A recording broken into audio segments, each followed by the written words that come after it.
Residential sales comparison and income approaches, page 166. Quiz. Number 1. The best example of when the income approach should be considered applicable is when the subject property A has more than 3 bedrooms, B has 2 or more living units, C is in an undesirable location, or D is owner occupied.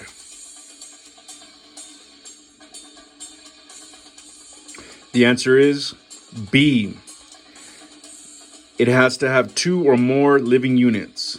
That is when the income approach should be considered applicable for the subject property.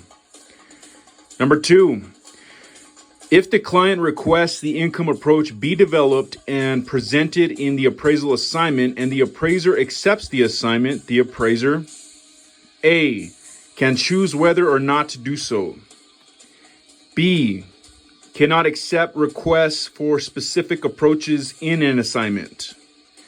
C must comply with the request, or D must develop the income approach but cannot consider it during reconciliation and final analysis.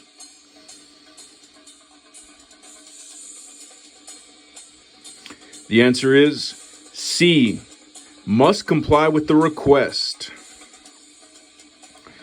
So when the client requests the income approach be developed and presented in the appraisal assignment, and you, the appraiser, accepts that assignment, you must comply with that.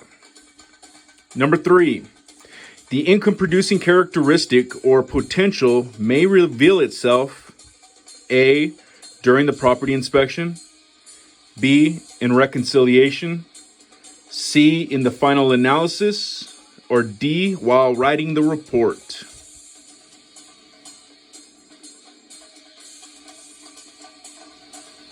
The answer is A, during the property inspection. So I think they're referring to when you see a second unit or something when you're doing your inspection. The income producing characteristic or potential may reveal itself when you're out there doing your field inspection. Number 4, the scope of work A can be modified after the assignment commences. B can be modified only if the client requests it. C can be modified only with the client's permission, or D cannot be modified once the assignment commences.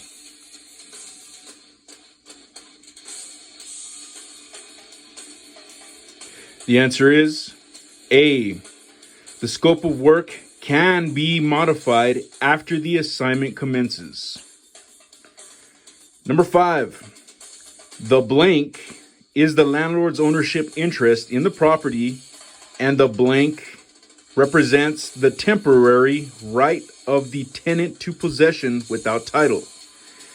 A, leased fee estate and leasehold estate. B, leased fee estate and partial interest. C, leasehold estate and leased fee estate. Or D, leasehold estate and partial interest.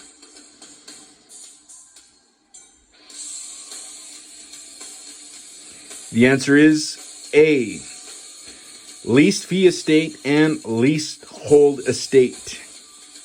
So reading it out with that filled in, it's going to say the leased fee estate is the landlord's ownership interest in the property, and the leasehold estate represents the temporary right of the tenant to possession without title. Also, there was an extra note written here. Something about it's tangible. I don't know what that was referring to, but it was written there.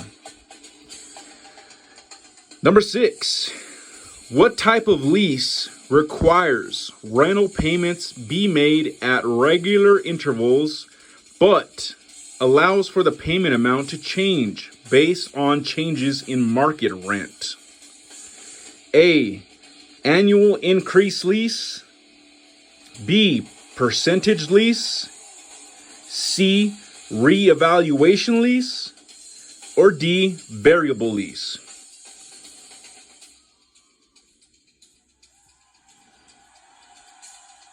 The answer is C.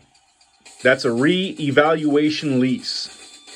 When the lease requires rental payments be made at regular intervals, but allows for the payment amount to change based on changes in market rent. Number 7, what type of lease is most likely to be seen with retail units inside a shopping mall? A, a net lease. B, a percentage lease. C, a reevaluation lease. Or D, a variable lease?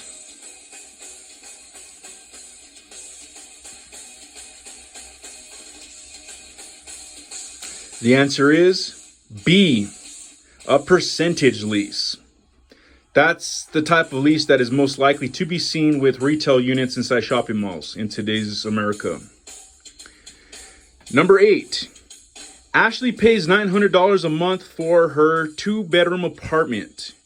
An appraiser concludes that the market rent is $1,200. There is a $300 per month blank rent. A, contract. B, deficient. C, excess. Or D, overage?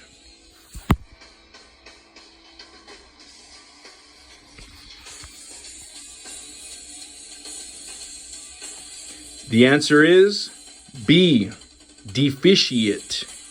So if Ashley pays $900 a month for her 2-bedroom apartment, an appraiser concludes that the market rent is only $1,200. There is $300 per month deficient rent.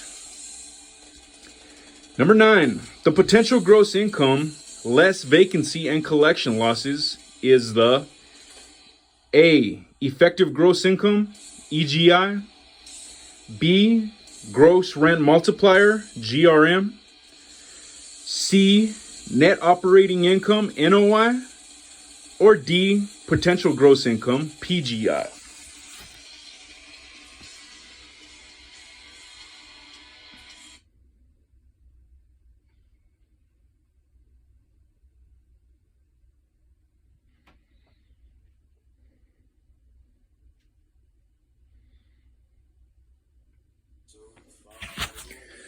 The answer is A, effective gross income, EGI.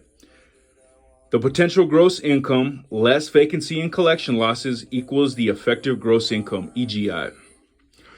And number 10, repairs, maintenance, and real estate taxes are alike in that they are all A, fixed expenses.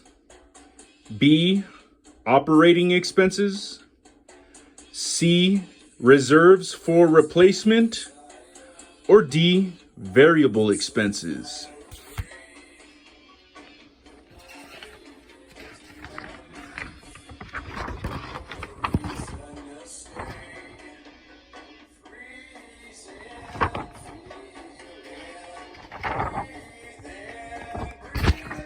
The answer is B, operating expenses. Repairs, maintenance, and real estate taxes are all alike in that they are all operating expenses.